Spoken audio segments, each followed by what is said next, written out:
Welcome to Business as a Magical Practice, where your business is the vehicle for your self-integration and soul evolution.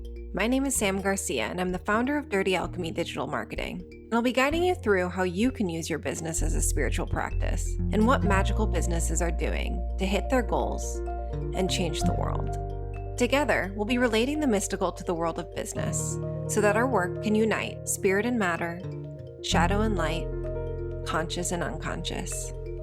Let's dive in. Welcome back to Business as a Magical Practice. Today we're talking about the archetype of the magician and how you can harness this in your business and your life.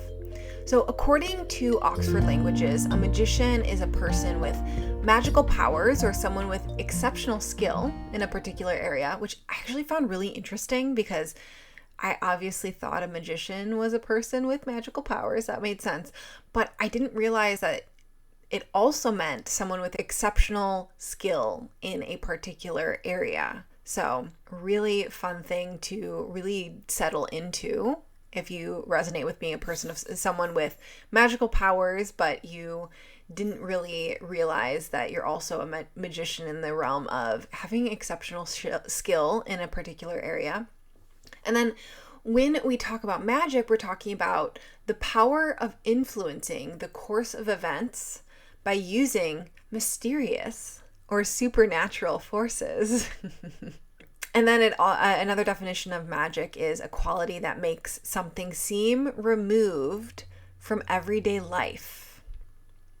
I mean, I hadn't looked up the definition of magic before, and I found both of these so beautiful and so accurate in ways that I didn't expect. So with magic being the power of influencing the course of events by using mysterious or supernatural forces, it's really realizing our power when we are acting as magicians to influence, right? And being influential in life, right?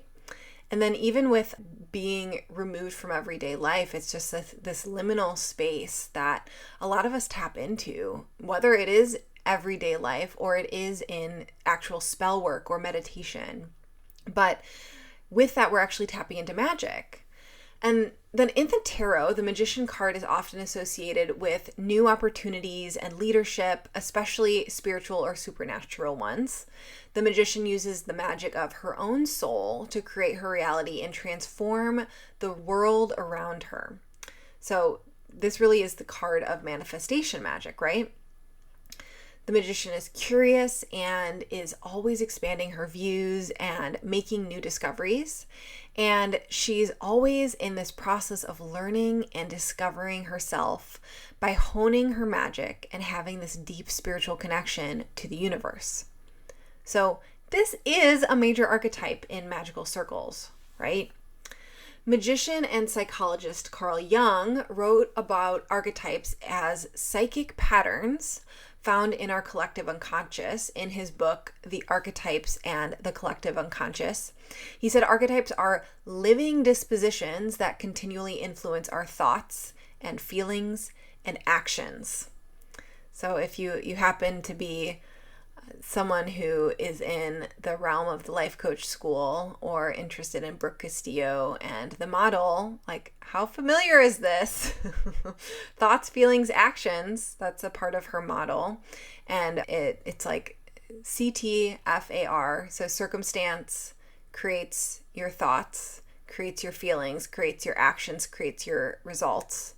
But what is actually possible when you're a magician is instead of circumstance being that first line, it's realizing how much influence we have on those circumstances as magicians, and we continually influence them. And that in turn, so these archetypes, these living dispositions, influence our thoughts, feelings, and actions. So when we actually tap into these archetypes like the magician, that's when we can really unlock this what can look like this waterfall of if this then that. We can actually touch it at its root. So basically archetypes are an aspect of our psychology that every human being can tap into and hone. And according to Jung, the magician is the bearer of ancient wisdom and new knowledge. How good is that? The bearer of ancient wisdom and new knowledge. They are the wise leaders creating new worlds. They have a deep connection to spirituality and the bigger picture, and they're here to contain and channel power for the good of all. Oof. So the magician is advancing the world through her thoughts and actions to inspire others, aka you. So a huge piece of this is intuition. Every new piece of information that the magician learns is filtered through her intuition. And what I find so interesting about this is when you look at ancient alchemists, which is like, in my mind, it's a synonym for the magician, they were scientists. Ancient alchemists, traditional alchemists were scientists. This is where chemistry came from. Like, do you see chem, like alchemist? Yeah. So knowing that the magician relies heavily on intuition, it is done so from a place of having a super solid background of experience. Or in business, making decisions both from metrics and intuition. Seeing business as an experiment that you get to play with. This is the marrying of masculine and feminine energies. You see that?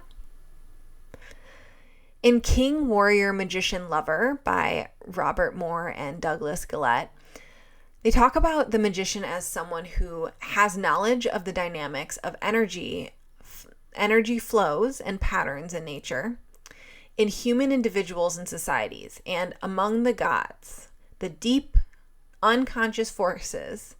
He is a master at containing and channeling power.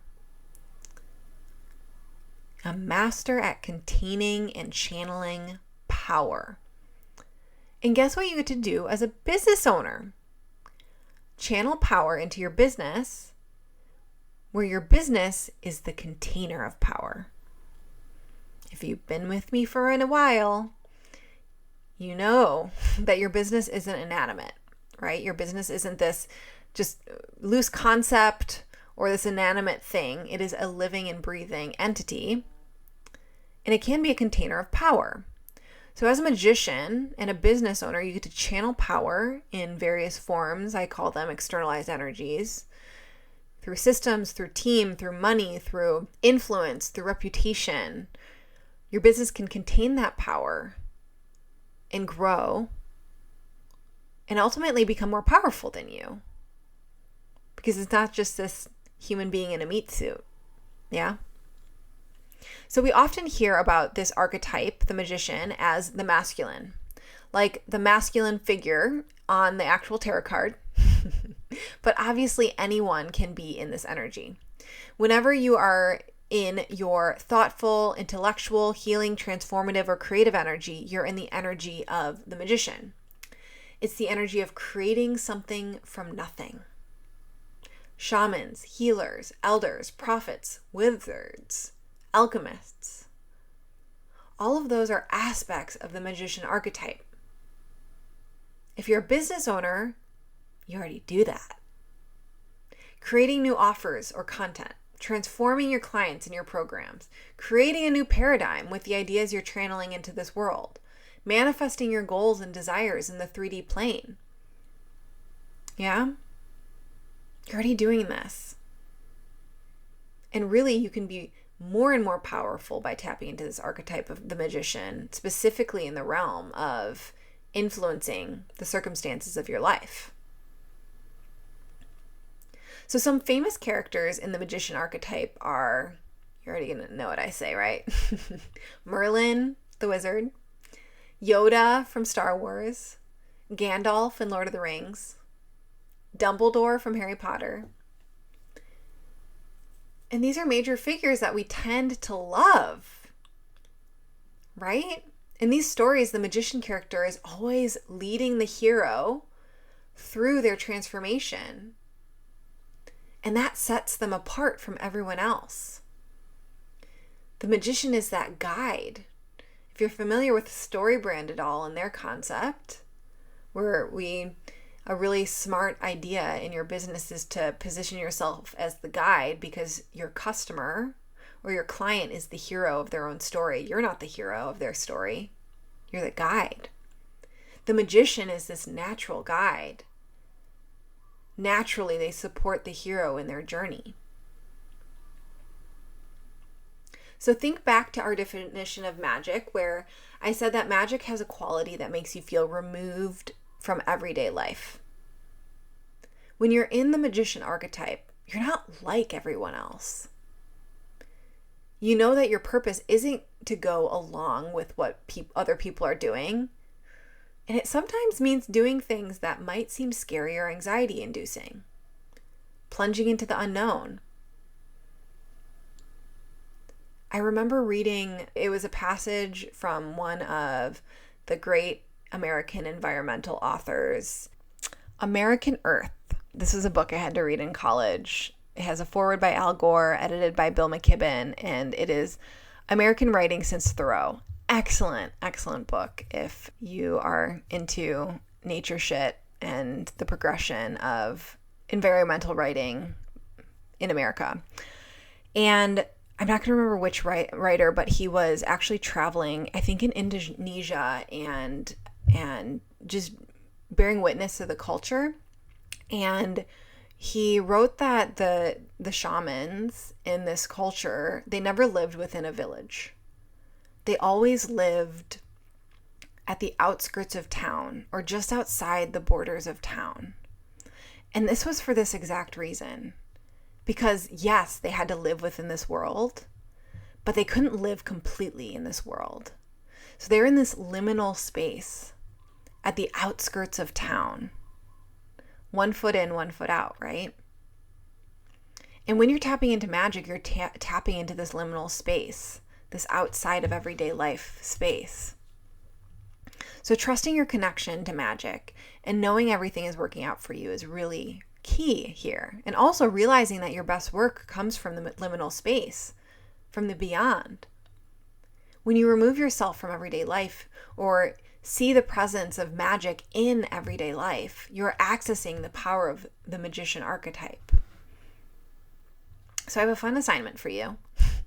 If you choose to accept it, an invitation, let's say, and it's to do a little bit of journey work with the magician card. So if you have a tarot deck, a classic tarot deck, or even a non-traditional tarot deck, there's usually a magician card in it, or one that's synonymous to the magician card. And this will take just 15 minutes. And you can do this with any card, but for the purpose of today and this week, I want you to pull out the magician card and spend about 2 minutes deeply looking at it. Just actually observing the card and seeing what you see. What shows up in the card? Notice the colors, notice the little details that pop up. A great deck for this is why is it not coming to mind? The Thoth deck, there we go, by Aleister Crowley. Just because there's tons and tons of metaphor and archetypal elements that are embedded in the imagery of the cards. So, Thoth deck. And after you're done observing it for a couple of minutes, or at least a minute, set a timer for 10 minutes and invite the spirit of the card to speak to you. So you're just going to lie back, close your eyes, and let the magician archetype to take you on a journey. So you can do this by, like, if you have a harder time getting into that liminal space, you can think about what you saw within the card, or you can take yourself into self-hypnosis by imagining you're slowly walking down the stairs, deeply relaxing. But really just invite the spirit of the card to speak to you and see what comes out. It might have messages, it might have assignments, it might just have some knowledge. And let me know what comes out of this for you, what comes forward. It's a great practice just with any tarot card, but the magician is such a powerful one as magical business owners, through your work, through your marketing, through how you actually conduct yourself in business. And if you want some help with conducting your business as a magician through the lens of this magician archetype, I invite you to apply to the Alchemical Business Intensive for the fall cohort. So we're taking applications now. As soon as you join. You get access to all of the trainings within there, immediate access, so you could straight up have a month or two access before we actually start the container and get so much progress, so much transformation done just on your own before the cohort actually begins. So in the Alchemical Business Intensive, you'll do emotional alchemy in yourself to tap into the magician archetype. And we do this by dissolving your attachment to control and things being hard. And then you activate the version of yourself who is being supported, who allows things to be easy, so that you can have more time and spaciousness to bring forward your highest and best ideas, to work on the projects your soul is guiding you to create, to guide more clients through their major transformations. So this is a small group alchemical container. You get all the trainings you need to set up your business to run without you, so you can be in your zone of genius. So we're talking copywriting, tech setup, systems, exactly how to hire a team, magic and mindset, a huge vault of standard operating procedures. We have weekly calls. We're together for 5 months, and so much can happen in 5 months. You can opt for accountability partners with other people within the program. There's copy coaching, so you get actual access to the professional copywriter on my team and the implementation dominatrix on my team. So when it comes to funnel building and launching, you're just so incredibly supported. It's not just about the trainings.